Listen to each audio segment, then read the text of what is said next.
Talk about when Jesus changed a leper's spots. Hey, I'll see myself out. Okay, I want to take a survey of the audience. And I want to ask if it's okay, raise your hand. If it's not okay, leave your hand down. Okay? Is it okay to watch a PG movie? Okay. Is it okay to watch a PG 13 movie? Is it okay to watch a rated R movie? Is it okay to watch a rated XXX movie? Sinner, sinner. Okay, now here's a question. So it's okay to watch a rated R movie at home, right? Let's go to church. Is it okay to watch a rated G movie in church? Okay, what about a PG 13 movie in church? What about a rated R movie in church? Yeah, see, fewer hands are up than the first time, right? Um, okay, what if the rated R movie is The Passion of the Christ? Can you watch that in church? Okay, what if the rated R movie is Texas Chainsaw Massacre? Can you watch that in church? Okay, another survey, but kind of a different topic. Um, you bought pizza, there's leftovers, you leave it on the counter. Now, the men are going to win this one in terms of how long, but it's on the counter. Is it okay to eat a piece an hour later if you left it on the counter? Okay. What about a day later? Okay.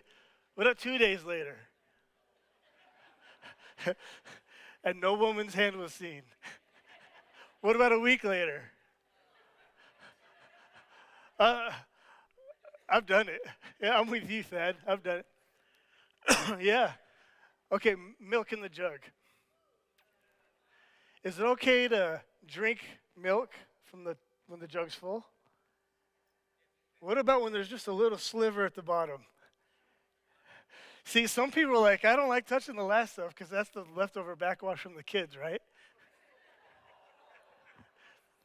My kids refuse to drink, and so we'll have containers of everything with just a quarter of an inch on the bottom.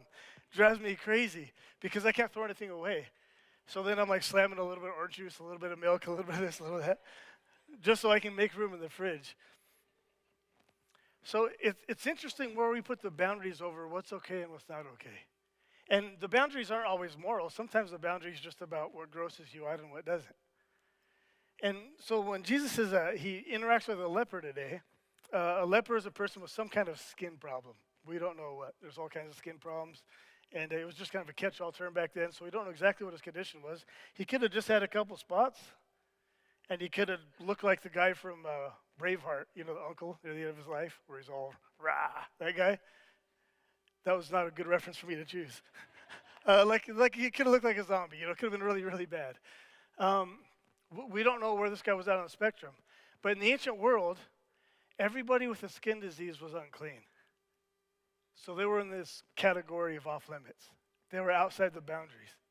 They were the they were the wrong rated R movie in a church. Right? They were food that had sat out too long. And it's not about you know, a lot of times we like to justify and say, well, the reason they had all these laws in the Old Testament is because, you know, they wanted people to be sanitary. But that's really imposing a modern framework on ancient times. You know, germ theory is relatively recent in history, right? Like, we didn't know about germs for a long, long, long time. Just read this book called Clean, where this guy talks about humans' skincare routines and the cosmetic industry and goes through all that. I think he said 1846 was when the first guy got the idea and kind of proved that there's these tiny, tiny, tiny things that live on the skin. And you can barely see them. And so now they're rethinking germ theory, not just, we used to think, well, all germs are bad. Germs are tiny things you can't see that cause disease. But now we're thinking, well, some germs are good too, turns out. And so it's not as simple. So what did they think before they believed in germs? I mean, imagine if I came and I told you, hey, the real cause of your sickness is that there's these tiny, invisible, living organisms that are destroying your body from the inside out. Trust me. Right? It's actually a weird idea when you think about it. Well, before that, there was this thing called miasma theory. And they miasma was probably an imbalance of the humors or the vapors in either creation or in the body. And so, why did people act weird when the full moon came by? Well, it's because the humors in the body got imbalanced. And so, how do you fix it? I don't know. Just have them bleed for a while, see if that fixes it. And they just had different ideas on how to fix it. Interesting, during the Industrial Revolution, when miasma theory was still popular, it actually ended up with some public policies that were more effective than germ theory, especially as it came to treating certain diseases. But we don't need to talk about that. So what did the ancient people think? If they didn't know about germs, if they didn't do it for sanitary reasons, if they didn't have miasma theory in ancient times, what did they believe? Yeah, a lot of it was sin. A lot of it was either God caused your sickness, maybe because of sin in your life, or some evil power caused your sickness. And they didn't have this, they didn't have the idea of sanitation that was the same as us, but they were humans like this, so they still had the emotion of disgust and repulsion as us. You don't have to train kids to be disgusted of like when your dog throws up on the carpet. That's just gross, right? Every human is gross, and no human wants to touch it, no human wants to smell it, no human wants to be close to it because it's gross. So we all have this core emotion of disgust where we react to things that are repulsive. And a lot of times it saves us, and a lot of times it's good. But sometimes the edges as to what is disgusting is kind of blurry. And the edges of what is clean or pure or holy is blurry. And you can see this in different Christian churches. Different Christian churches have different rules for what the boundaries are, right? So what's a good example? Drums in church. It's commonplace now. That used to be so controversial. Super controversial. Pianos in church. Did you know in the early book of disciplines in the Free Methodist Church, we were told that you could not have any instruments in church, including the piano. Eventually they relented. They said, okay, you can use the organ once in a while. And now we see instruments all over. So when did it become appropriate for a drum set to be in the house of the Lord? Right, at some point that changed. When I lived in the Tri-Cities, we were starting a church, and there was this guy, what was his name? Brother Everhart. Was that it? Yeah, Brother Everhart. He was this old, ancient guy, maybe 35, We were in our early 20s, and we thought everybody was old. Sheesh. So there was this old crusty dude in his 30s named Brother Everhart. He came by the house, and we had electric guitars and basses in the back room, and we had amplifiers because we all played instruments. And he just really wanted to encourage us to get away from that, get back to the Wesleyan hymns of the 1700s, and not buy into the worldly spirit of the age. And we just kind of looked at each other like, who brought this guy? But it is a good question. Like, when does music in church become something that's repulsive or dishonoring or impure or unclean or not good? And that's something we have to negotiate. Some churches, they don't do any instruments. And some churches are fine with all kinds of instruments. In fact, I saw a video recently of a mega church that did a little drummer boy Christmas program. And they had people hanging from wires from the ceiling. And they were all going up and down, and they were this marching band that was suspended in the air. It was craziness. I just thought, man, I wish I had a slingshot. Like, that would make it just for fun, I'm not very mature. Now, I wasn't judging what they did, but this conversation around purity and impurity happens around many things in churches. So here's what we're going to do today. We're going to talk about purity and impurity, and I'm going to give you some tools to decide what to put where. Where to put what? Yeah, where to put what? I'm going to give you ideas on where to put what. Okay, so the first thing we learn in this passage, remember, Jesus had just finished giving his Sermon on the Mount. So he said amazing things. Love your enemies, right? Blessed are the poor. He's talked about all kinds of, poor in spirit in Matthew. He's talked about all kinds of wonderful things. Love God with all your whole soul, mind, and strength. Love your neighbor as yourself.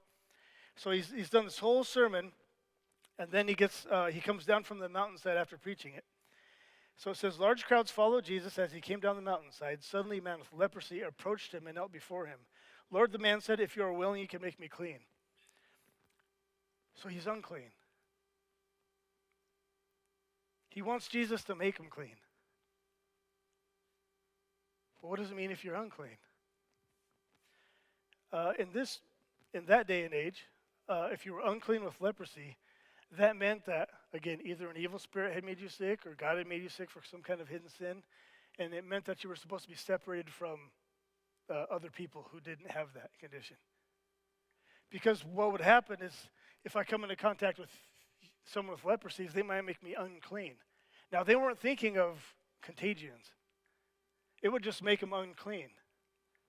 Like Brother Everhart was concerned that if we played good music, just kidding, that if we played rock and roll type music, that's what he called it, if we played rock and roll music, that would pollute us, that it would corrupt us because it was the music of the world. And that we should stick to the bar tunes of the 1700s that the Wesley brothers used. I might have a chip on my shoulder about that still. So in that world, he was considered unclean and impure, which meant if he had a family, he was no longer close to his family. Which meant if he had friends, he could no longer be close to his friends. And it meant that if I was going to accidentally come into contact with you and I had leprosy, I'd have to hold my hand and let you know that I had leprosy by yelling, unclean, unclean. That way you knew to stay back so that you wouldn't come into contact with the vomit of the world, the uncleanness of the world, the grossness of the world, the impurity in the world. And so this guy does what he's done a million times. He approaches Jesus, which you can do, but there's a certain distance you're supposed to stay back. And he puts out his hand and he calls to him. Imagine having leprosy after you've had a family, and then you got to separate from your family. And then your all friends get together and they chat about, he must have been up to something. I mean, he must have been up to something. Like, God sees everything. Do you guys remember this conversation in the book of Job in the Old Testament? Job's family dies, he gets sick, and his friends have different theories about it. As they're talking about it, one theory is, well, there's obviously some kind of hidden sin in his life. And we do that. There are people who have suffered terrible, terrible, terrible loss that was not at all their fault. You know how little control you have in this world, right? Sometimes things happen, and there's nothing you could do about it. But the human heart and brain, it's hard for us to cope with the fact that something so catastrophic just blew a life apart, even if it's not our own, that we need to superimpose some kind of illogical reason on it so we feel like we can have a sense of control over it. And so we'll say things like, well, the reason God didn't heal your cancer is you didn't have enough faith when you prayed, apparently. Maybe the reason you got it is because, something's going on.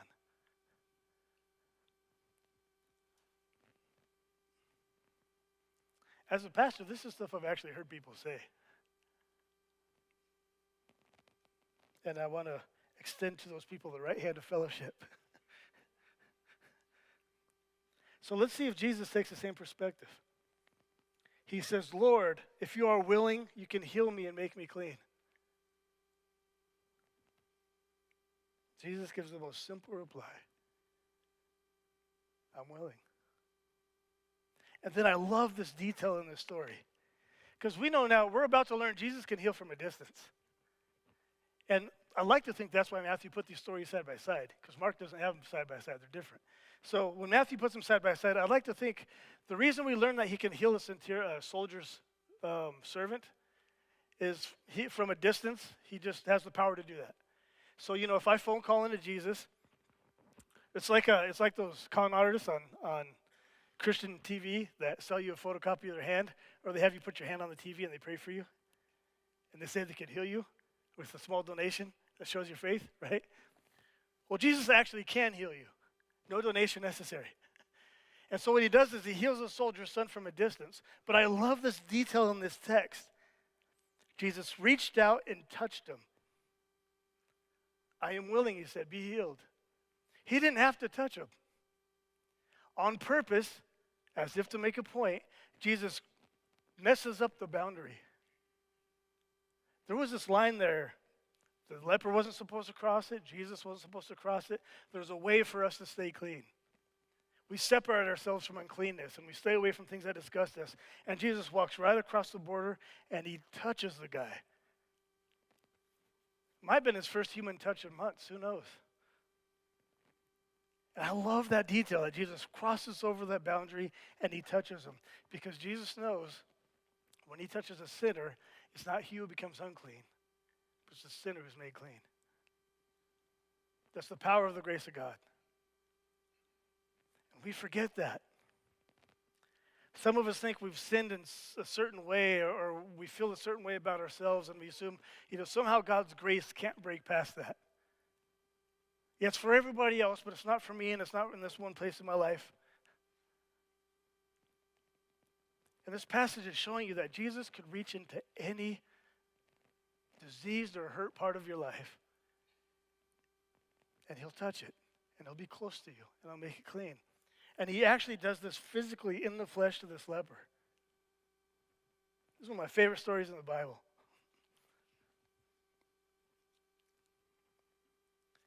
And instantly the leprosy disappeared. Isn't that great? Because he didn't just heal him of a random sickness. It's not like his cold went away. When he touched the leper, he said, "Here's your family back. Here's your friends back. Here's your life back. Here's your faith back. God sees you."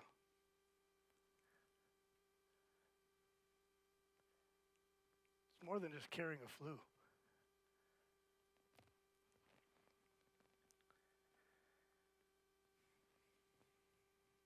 There's certain sins that certain Christian church communities feel like disqualify a person to be in the circle. Different groups have different names for this. Disfellowshipped, excommunicated, whatever. I had a friend in high school. She had premarital sex. And so her family kicked her out of her house, and the church wouldn't let her come to church because she had become unclean. She had defiled herself. She didn't stay pure until marriage. And so for them, that was a hard boundary.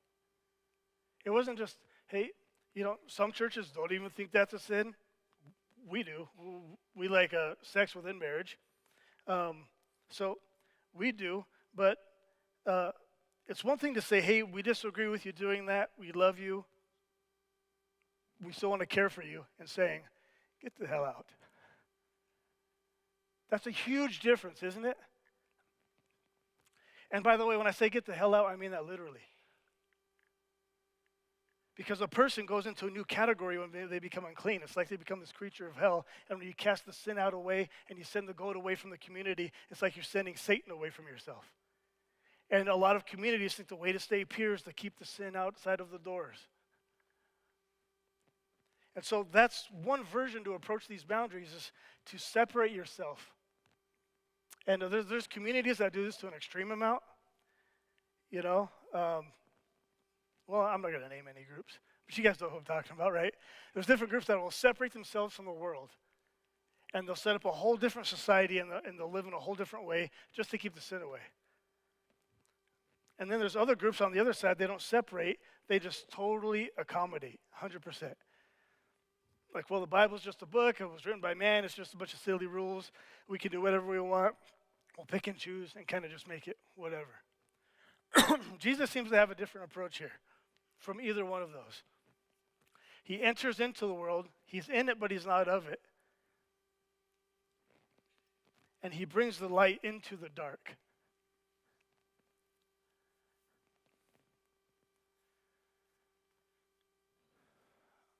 So here's what I want to do. Think of the world as three different boundaries, three different circles. Okay, there's three different circles. We live in the middle circle all the time. And in the middle circle, it's black and white. Clear as day what purity and impurity means. It's obvious. So, for example, is murder something that increases love in the world and makes it more pure and holy, or no? No. It concerns me that like half of you didn't answer that question. Murders. So yeah, murder, that's black and white. What are some other ones? Why do I always go to murder? That's weird. Yeah, that's a great example. So divorce, okay? Is divorce black and white?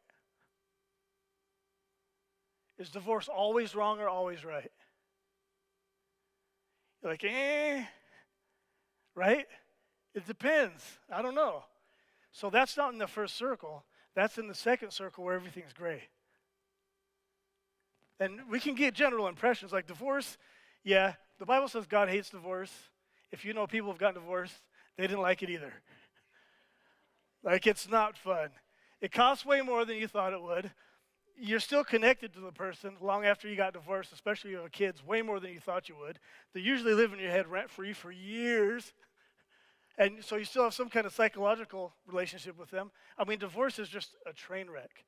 But is it a surgery that's so severe nobody survives it spiritually? Or is it a surgery like an amputation that's so severe it should only be done in the most extreme cases? Like, don't know, man. It's complicated. So in this first circle, everything's black and white. Those are the obvious rules. Should you hate people? No. Should you hate your enemy? No, you're actually supposed to work for your enemy's good. How frustrating is that? But that's black and white. Jesus just taught it like a chapter ago. So it's black and white, but in the second circle, there's all this gray. And there's things that we got to figure out. And you know, the rest of this passage, Jesus even affirms. He says, after he heals the leper, he says, don't tell anyone about this. Instead, go to the priest and let him examine you. Take along the offering required of the law of Moses for those who have been healed of leprosy. This will be a public testimony that you've been cleansed. And so Jesus he has a certain relationship with the law or the rules in the Old Testament in Matthew. And that gets debated in other parts of the Bible. And so there is this gray stripe. There's this gray area where things are gray. Now, how do you know what goes in the black and white category and what goes in the gray category? Well, a lot of things we can agree on, but the boundary's a little fuzzy, isn't it? The boundary's a little fuzzy. Let's go back to music, kind of a lighter example. Okay? Is it ever okay to listen to music that demeans women and glorifies violence? What if it's awesome? Like, what if the beat is just that awesome, right? Well, some people are like, well, no, that's never okay. It's not okay to listen to that music. It will make you a gangster. And soon you'll be doing drive-bys on playgrounds, right? And you'll be evil. And you'll be smoking the marijuana. And so there's like this, some people never listen to that music. And other people are like, well, the Bible never says don't listen to that music. I agree it might not be good for spiritual formation, but what if you're grown enough to know that this is almost like watching an action movie? Like, I don't watch an action movie to go out and kill a bunch of people. What if I know this is make-believe and I'm just enjoying the musicality of it? And then what happens? You have an argument because you both have points, you're both right and you're both wrong, and it's confusing. All right, so the boundaries are a little fuzzy, but there is a core near the center of the middle circle where things are very clear. And here's what I suggest as your pastor. Master those things first in your spiritual life, then you can start telling everyone else how to live on about the other stuff. Okay, so get good at the stuff that's clear, and then you can figure out the stuff that's not clear. So husbands, you can go and love your wife like Christ loved the church and gave himself up for her so he could present her radiant to the Lord on the day he comes back. So that's something you can just plan on doing today. That's clear. So there's this inner circle that's black and white, there's a fuzzy edge, and then there's a bunch of gray, and these are things we argue about. And Christians argue about a lot of stuff. Or if you look at all Christendom, we don't agree on everything. There's a lot we do agree on. Jesus is a pretty big deal. Love is a pretty big deal. But there's this middle gray that we don't agree on. And then there's this outer circle that doesn't have a color because it doesn't matter. Doesn't matter. For example, G.K. Chesterton was, and I don't know if this is true or not, but it's a story I heard. There's this old Catholic dude who was really smart. He was a journalist and a philosopher. And he was in a meeting of a bunch of academics. And they were going around asking everybody, if you were stuck on a desert island, what one book would you want to have with you? And so people are naming off all these books, Aristotle, they're naming off Plato, they're naming off, I don't know, what would have been popular back then? Bertrand Russell probably named his own book. So, yeah, that was a joke. But when it came to G.K. Chesterton, everybody knew, okay, this hardcore Catholic Bible thumper is going to pick the Bible. Here we go. And he stood up and he goes, if I was on a desert island, I think I would like to have with me Brown's Book of Shipbuilding.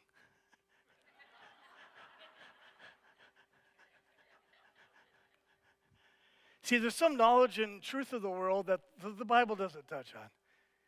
And it's clear. It's no color at all. There's the morality attached to it is how we use it. Like a space rocket. The Bible doesn't tell you how to build one of those either. Is it good or bad? We debate that, but so here's what I want you to do. Some of you grew up in churches where everything was in the center and everything was black and white. Everything was black and white. And man, that is difficult. It's a heavy burden to carry. How are you supposed to dress, who you were supposed to marry, what kind of music you were supposed to listen to, what version of the Bible you were supposed to read, how are you supposed to read it. Just everything was in black and white for you. And then you read the Bible and you're like, there's a lot of gray in here. I don't know if I like that. My faith just died, right? Well, the problem wasn't with the scripture. It's with the people who taught you that everything was clear in the world and everything's black and white. So if you're one of those people who are very black and white, you tend to be very judgmental. You tend to have very quick reactions to things that repulse you and don't. And remember, this is how humans think. We don't logically approach an issue and say, okay, what's all the scriptures that bear on this passage? Let me read the Bible again with this one issue in mind so I can hear everything the Bible says about it and develop a biblical worldview on this topic. And then I'll consult with contemporary thinkers as well and how they've integrated biblical wisdom so that I know what kind of music I should listen to. Humans don't do that. To us, music is either fresh pizza or it's a pile of vomit. We just react to it. We react to things in the world. And we react on this gut level. And then what we tend to do sometimes is we react on this gut level for ourselves, and then we superimpose that perspective on everybody. It's repulsive to me, therefore God probably doesn't like it, therefore nobody should do it. And that's how our simple brains work. And if you've grown up in a very black and white church, my cousin recently sent me a message. And she asked biblical wisdom on a topic. You guys ready for this? She said, my pastor said that if I cuss, I'm going to hell. And I've already cussed a lot, so. And she was worried about it. She said, so am I going to hell? And then, I'm her cousin, and I'm kind of a pastoral influence on her, so I said, not for that reason, but for others, you definitely are. That's not what I said. But see, that's a very black and white church. And some of us like the black and white because we like certainty. We like having the answers. It gives us a sense of control, and controlling is comforting when we're obviously a leaf in a hurricane in this life. It feels good to feel like we can steer a little bit. Okay, you can't, but it feels good to feel like you can. And so, certainty is not the same as faith. You hear me? Certainty is not the same as faith. Just because you are emotionally certain in something has no bearing on whether that thing is actually true or not. All you're telling me is your mood. Okay, so if some of you like, I don't know, I don't feel a lot of certainty in God, I don't feel this. It's like, okay, just follow him anyway. Promise it's going to work out for you. And a lot of times in some of our circles, we think faith equals certainty, and the more certain you feel about a thing, that means the more faith you have. And in these black and white circles where everything's black and white, that means you cannot question. Because questioning is sinful, because questioning shows a lack of certainty. Just so you know, this is not one of those churches. We live in what do you call it? The real world. where things are crazy and complicated and there's other human beings there. And we study the Bible. You know how much we love this book? You know there's people in this room have learned extra languages just so they can understand this book better? You know how hard it is to learn an extra language? People in this room love this book. And so we read it all the time. We study it all the time. We just take it apart. We put it back together. We think it through. We love this book. And I can tell you after years and years of diligent study that this is a very big, very complicated book. And it's not clear on everything. It's clear on everything that matters. It's clear on a lot of things. But it's not clear on everything. It's complicated. But in these circles where everything's black and white, call them fundamentalist circles, because everything's fundamental, everything's necessary, everything's crucial, everything's important, and the whole house of cards has to be in place. And if you knock one out, it's rough. Because everything's black and white, and everything's about certainty, and everything's clear. The benefit of that spirituality is it gives you a good sense of control, and it gives you a very clear way to live your life. Huge benefit. That's what's great about that. And it prevents the errors of going in the opposite direction, where there's no boundaries at all and everything's gray or nothing matters. And there's churches like this too. Well, yeah, Paul had a certain perspective on the family and sexuality, but you know, he was just this primitive caveman who lived in the Middle East thousands of years ago. So, nah. Yeah, I know Jesus said love your enemies, but I really hate this guy. Really hate this guy. And if Jesus knew the details of my situation, this wouldn't apply. So, nah. And we find ways to explain away the things that the Bible clearly asks us to do.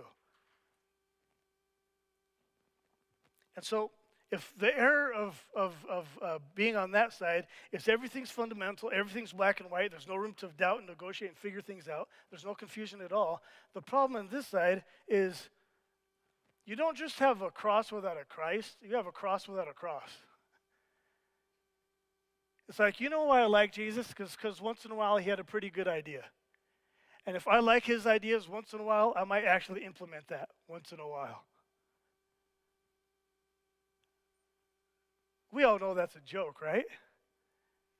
Like, imagine if I told you, I'm a ballerina. Why are you laughing?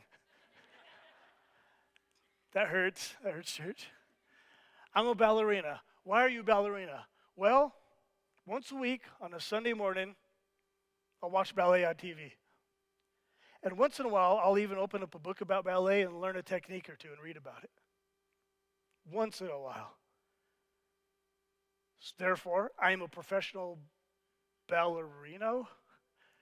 What's the guy called? Ballerino? For real? Man, I thought I made it up. Okay, I'm a professional ballerino with the Russian, I don't know, I think Russians do ballet. I think they're good at it, so, you know, them. I don't even know what the thing's called. Is it a troupe? Whatever, the ballet people. I'm a professional ballerina with the ballet people. I mean, you'd be like, you're a joke. You're not a ballerina. So why do we say I am a disciple of Jesus Christ who picks up my cross daily and follows him? Because once in a while I sit in a room where some other guy talks about him, and once in a while I open up a book that talks about him sometimes. And if I agree with it, I'll implement it. Right? And when you just are able to take the book and just to rip pages out and nothing is black and white, you end up not with a faith that's too certain, you end up with a faith that's not even a faith. It's not even a thing. You're just holding air.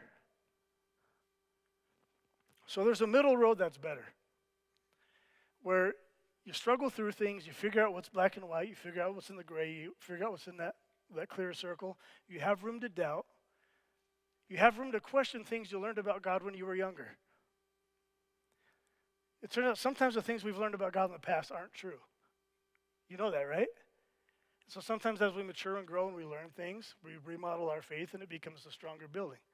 It becomes better. That's fine. You should be doing that. It's part of loving God with all your heart, soul, mind, and strength. So you have three options when you're negotiating a new topic and when you're trying to figure out how to interact with the world and the culture. So let's say you want to go watch an R-rated movie. Uh, Once I went to watch this movie Blade with Wesley Snipes in it, and I watched it with my friend Daniel, and he was not a Christian. And after I watched it, I had another Christian judge me harshly. Like, how could you go to a movie about kung fu vampires and expect not to ruin your witness for Christ? You went with an unbeliever, really? And my response was, yeah, dude, there were kung fu vampires. Like, what else do you want from me? It was awesome. But see, that's a negotiable thing. Some of you would do that, some of you wouldn't. And it's fine that we disagree. So when there's something like that, here's how I want you to interact with it, okay? You have three options. You can receive it, reject it, or redeem it. When there's something in culture, you can receive it, reject it, or redeem it. When you receive it, it's good as is. Just let it move into your house. You know, you're vibing with it, and just go with it. It's a good thing. For example, if there's a secular organization that is responsible with their money, trying to help people not starve to death, is that something we need to figure out if we agree on or not? The answer is no. No, stopping starvation is a good thing. So we can say, okay, that's something we'll receive. I think people not starving to death is something I agree with, and there's things in the world that do that. Well, there's also things in the world we're going to reject. Oh, I want to get controversial.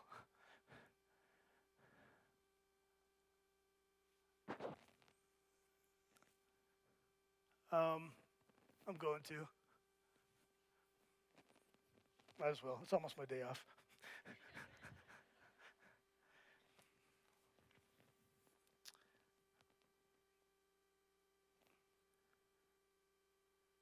Okay, there's two genders. There's two of them. We negotiate our identity within those genders, and we negotiate our identity with a bunch of other circles of layers, I should say, a bunch of other layers of existence, and a bunch of interactions with different social groups. But there's two genders. But there's a movement now that if you're a counselor and a client comes to you and they say they identify with the other gender, if you do not agree with their self-diagnosis, you can lose your license in the state of Washington. So what you're supposed to do is gender-affirming care, which affirms the gender they want to be, and at a young age, without permission from their parents if you want, you can do permanent changes to the person's body. You can start hormonal treatments and things like that.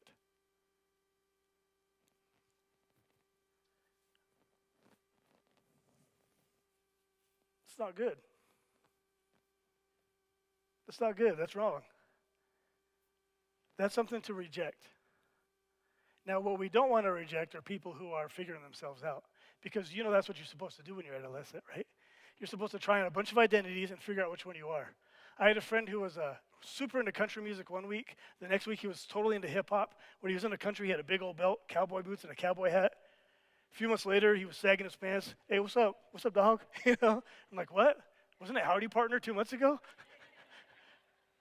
And that's awesome. Do that. Try on all kinds of different, figure out who you are. You'll never know, but you know, get closer if you can. And that time of figuring out who you are, that kind of goes through your mid-20s. So that's the age to do that. So that's good. Trying identities, you're going to look silly, you're going to look back on your high school pictures and cringe. And parents will rejoice. Because we've been there. You're going to have the hair down. Tonight will be the night that I will. And you know.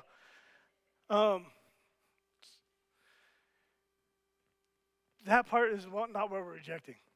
What we're rejecting is the idea that what is obviously a social contagion should be handed down from the government to determine how healthcare professionals help kids grow up. Especially when they abdicate, or not abdicate, when they seize power from the parents to interact with their kids in that part of their life. That's controversial, right? But I'm right. And everybody who disagrees with me, they say I'm right. But that's something we should reject. We should reject young people doing permanent change to their bodies because when there might be other explanations other than gender dysphoria. We should be allowed to explore other options, which we're not right now. By the way, if you want to prevent your kids from getting caught with social contagions, you just keep them away from the internet. I'm serious. Yeah, when your kids get a phone is when they can afford a phone. Unless you want to give them a $1,000 toy and not monitor it enough to where they can have private access to any corner of the world that you don't have supervision over. And if you think that's not going to affect their mood, God help you.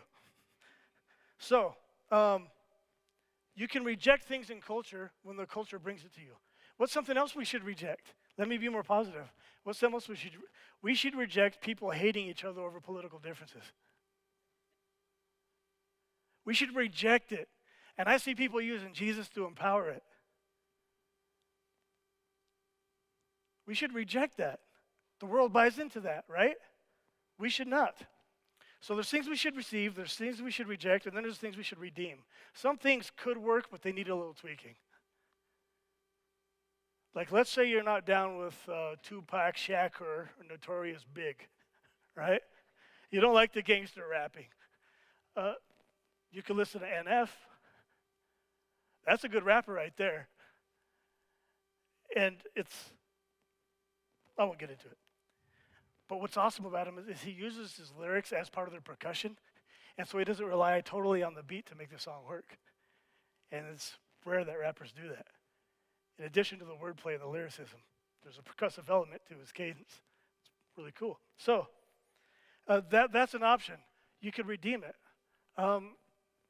So when you look at something in the world, you should decide whether to receive it, to reject it, or to redeem it. And this is how you do that. You have conversations with other mature Christians about the subject. You search the scriptures about the subject. And you take note of what your gut reaction to this thing is, whether you're disgusted to it or attracted to it. You take note of that, then you dismiss it so your brain can actually do the thinking. Instead of being disgusted by something and say, yeah, God doesn't like that either, nobody can do it. You want to think, okay, how come I don't like that? What does the Bible say about that? What have other Christians done with this? Would you agree that it's very tricky for Christians to make their way through the world right now? Okay, so we need wisdom to navigate this path. So what I'm advocating is a middle way where you see the world where some things are black and white and very clear, and you should know what your bedrock convictions are that you're never going to compromise. You should know that. What God has called you to be in life and what should be important to you. Then there's another layer of the gray stuff. Like we're all just figuring it out. We will have passionate convictions about the gray stuff. We will disagree with each other on the gray stuff. And you know what? You will disagree. You will think the other person's wrong. You will think they are so dumb, there's no way they could come to that conclusion, and you will love them anyway and work for their good. Okay, we can be united when we disagree on the gray stuff. And then there's this third category of stuff that doesn't apply, like rocket ships and stuff. And then when you look at everything in the world, decide if you're going to receive it, reject it, or redeem it. And I want to add one more layer before we get out of here.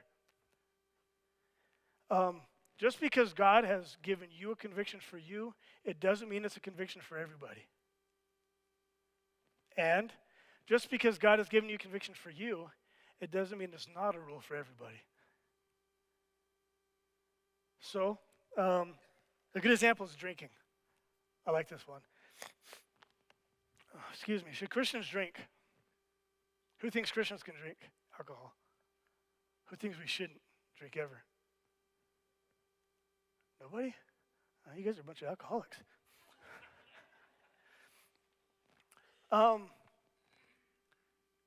We each have to decide what our relationship to food is going to be and what our relationship to alcohol is going to be, right? Some people should never drink because some people can't drink in moderation. They touch it and they're not just going to get drunk, they're going to relapse and they're going to just blow up their life. Right? So some people should never drink. And God will convict certain people to never drink, but that doesn't mean God is convicting everybody to never drink. There are things God will reveal to you that will be personal rules for you, how you should live your life, that will help you be closer to Jesus and be more like Jesus, but that doesn't necessarily mean it's for everybody else. And so it takes discernment and wisdom. And here's the basic rule, okay? If there's no verse, it's not a rule for everybody. And this is a good definition of legalism. Legalism is when there's a rule, but there's no verse. And a lot of you who grew up in these very black and white, everything's inner circle there were a lot of rules with no verses. A lot of rules with no verses. And so part of your spirituality now is going to be reading the Word, being with other Christians, and figuring out when you were lied to and when you weren't, and discerning what God said and what he didn't. So we have kind of 3 different levels we're analyzing things in our world to figure out our way through the world, so that we can live pure, clean, holy lives, which we want to do, right? Black and white, gray, clear. Receive, reject, redeem. And the last layer is deciding if the thing you're considering is for you or if it's for everybody. Because what we tend to do in the flesh is assume that everything's black and white and every rule we have is for everybody. But this brings a little more nuance and maturity to how you're going to think through these issues. And Jesus did this. You know, technically, because Jesus touched the leper, that meant he was unclean and he was supposed to separate himself from other people for a certain amount of time, according to the Old Testament law. And he doesn't do that. Immediately after this, he has a conversation with another guy, then another person. And he's like high-fiving everybody. See that miracle? That was sick. And he's just running by, you know. He's crowd surfing after he raises someone from the dead. And he doesn't keep his distance at all. In fact, one time he has this conversation, and they're fighting over how his disciples are working on the Sabbath. There was this rule that if you took some grain and you ate it, that was considered farming, which is work, which you shouldn't do on the Sabbath, you know, God's holy day of the week. And you know what Jesus' response is? He has 2 responses. One response, which is kind of funny, he just says, well, the Sabbath was made for man, not man for the Sabbath. Which is to say that, well, the reason people aren't supposed to work on the Sabbath is to benefit people. And we shouldn't let people go hungry, you know. So he's kind of, but I love his other answer. His other answer is awesome. He basically says, well, it's my day, I'll do whatever I want with it. It's so awesome. To them, he's just this guy who does miracles. And God made the 7th day holy. Remember that in Genesis 1? And they say, why are you doing that Sabbath? And Jesus responds, because it's mine. I'll do whatever I want on it. So you see Jesus also interact with the law and the rules of the time and exercise perfect discernment on which ones to abide by when and which ones not to when. And there's some things he would never do, and there's some things he did on occasion.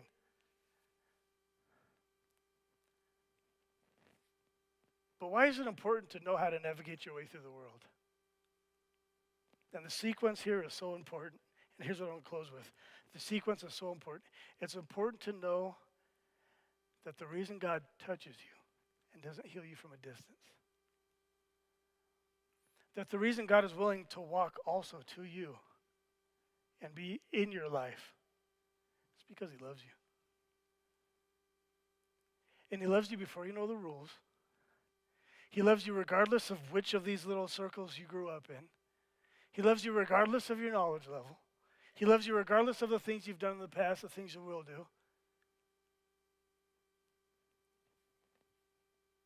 But he still wants you to be clean. He still wants you to be holy. He still wants you to be pure.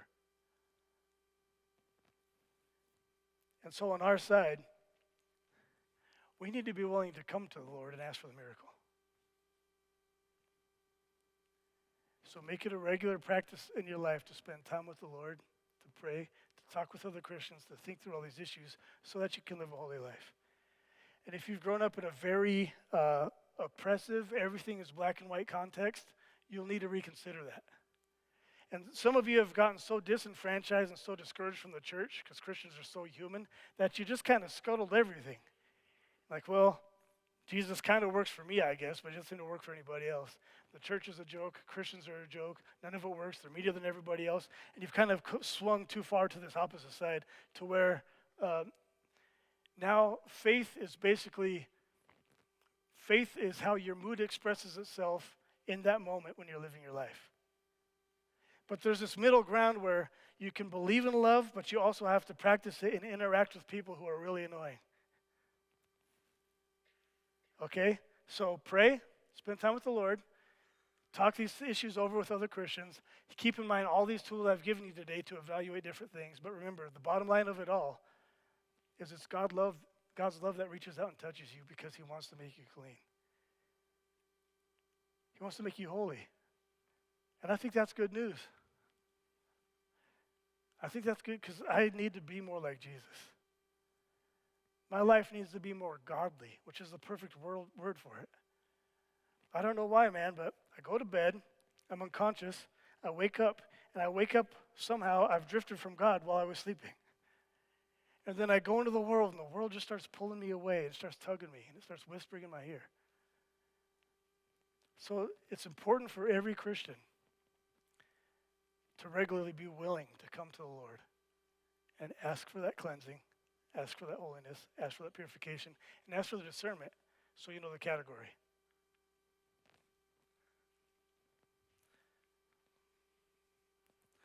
Lord, I pray that you would give us wisdom.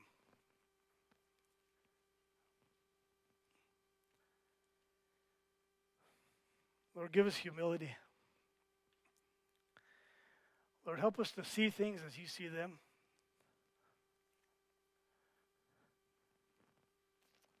Lord, help us to have a mature faith. Lord, for those in the room who have either experienced some kind of spiritual abuse or have been discouraged with the church, Lord, I just pray for comfort and once again that you touch them and let them know that it's about you. It's about meeting you. It's about being made clean by you. Lord, and for those who are enjoying their walk with you and you're working powerfully in their lives, I praise you that they're at your feet, receiving your healing and being led by you. Lord, for all of us, whether we have a lot of certainty or doubt or we're clear on every issue, help us to be diligent in coming to you, asking to be made holy and asking for wisdom. Lord, help us to be a discerning church that doesn't hide behind this safe wall of judgmentalism or separate ourselves from each other or the world. But help us to be like Jesus as we go into the world and we take your gospel to people where they're hurting and we move into the world and we redeem it. Lord, for people in this room who need a fresh work of you, I pray for that you would bring just a fresh work of healing. Lord, help us to be a discerning, intelligent, wise church, rooted in prayer, steeped in the scriptures, and connected to other believers as we walk this journey together. We thank you, we pray this in Jesus' name.